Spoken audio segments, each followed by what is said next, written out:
interesting experience with my internship because I started my internship on the 1st of March 2020.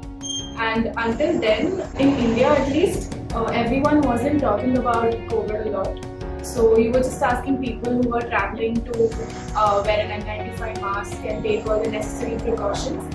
But we weren't really discussing anything about the pandemic, and it wasn't even declared to be a pandemic. But that was the first week of my internship. It was a pretty normal week. But at the end of the first week, that's on the 7th of March, the first COVID case in India was detected in Kerala, and it all went downhill from there.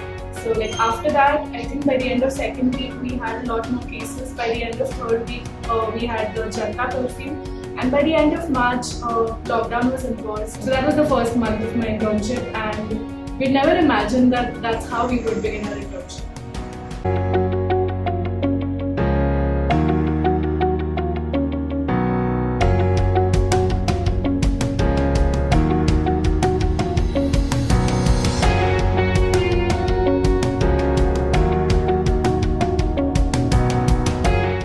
When I started working in a non-COVID setting, it was around January of last year, and we all thought that the pandemic was finally over and we could just get on with our lives.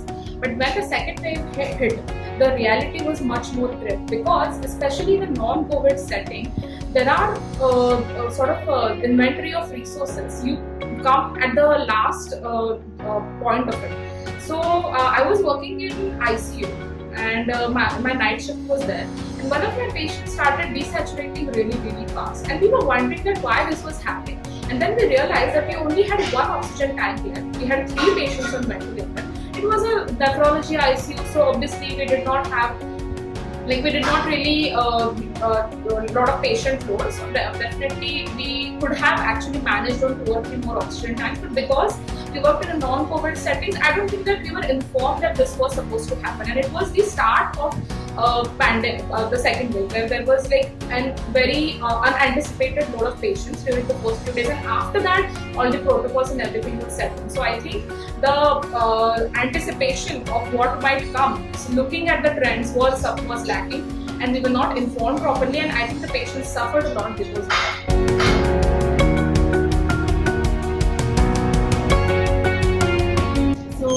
As a healthcare worker, I don't think we expected a lot. It was just like basic COVID sensitization and COVID training and COVID appropriate behavior for all healthcare workers at their workplace. Because initially there was a lot of confusion and chaos as to what is to be done and how should we work and where should we live. So I think proper sensitization and proper guidelines as to how the work has to be carried out at all facilities is what was required.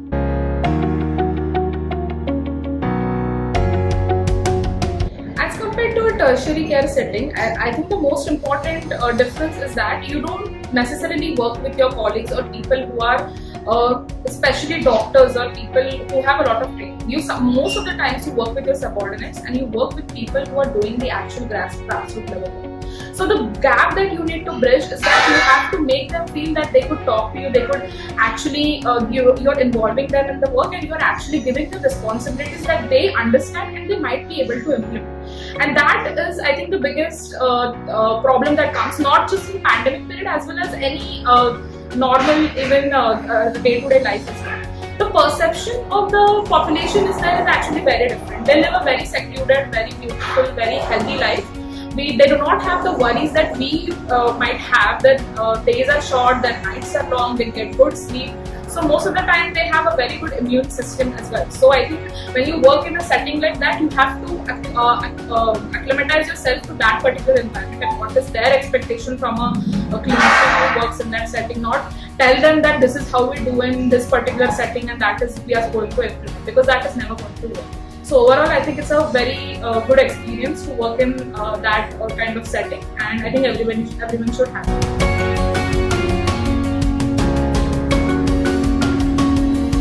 Everyone is more aware of how COVID is transmitted now and what they can do to keep themselves healthy.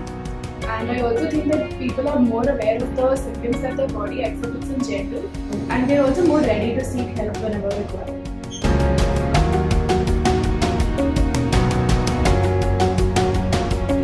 Okay, so we have now come to the crux of the matter. I think that the perception itself that doctors are supposed to be hardworking, you're supposed to work long shifts, and you're not supposed to complain is the most ignorant comment that anyone can make.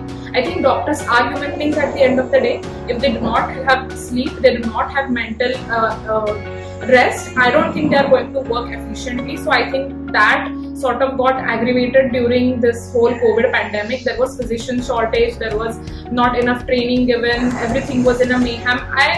We are not here to actually criticize what our government did or did not do. But I think that COVID has actually highlighted the issues that were actually there. We have actually been seen that doctors are not preferring taking heavy clinical branches or something that requires a lot of their daily life or daily routine to be dedicated to that. People are preferring to go into branches which will give them a good life balance. So I think that is one of the indications that why do we need a different kind of overall work culture and HR, a good and very efficient HR management team to actually work especially in a tertiary care setting where there are hundreds of doctors working in different departments with different arrays of working people under them. So, yeah.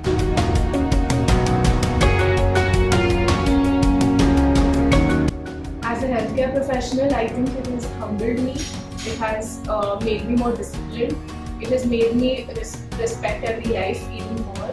And it's shown me that life can change in a moment, and so you should live your life to the fullest. So the pandemic has actually had made me transform into an adult, not just in terms of age, but in terms of my mental space, that I actually consider myself an adult now. And it is not just because of all the horrible things that happened around me, but also because I understood that what is expected out of me in this life. What is that I should do? It is not just about being useful, it is only about being true to yourself, that what you want, you should do it, because you don't know what is going to happen tomorrow. So if today I'm doing something, it should have an importance in my life right now. I'm not always going to think about what is going to happen tomorrow, because that might not come. But today if I'm doing something, I have to do it with my 100% of energy and dedication that I can.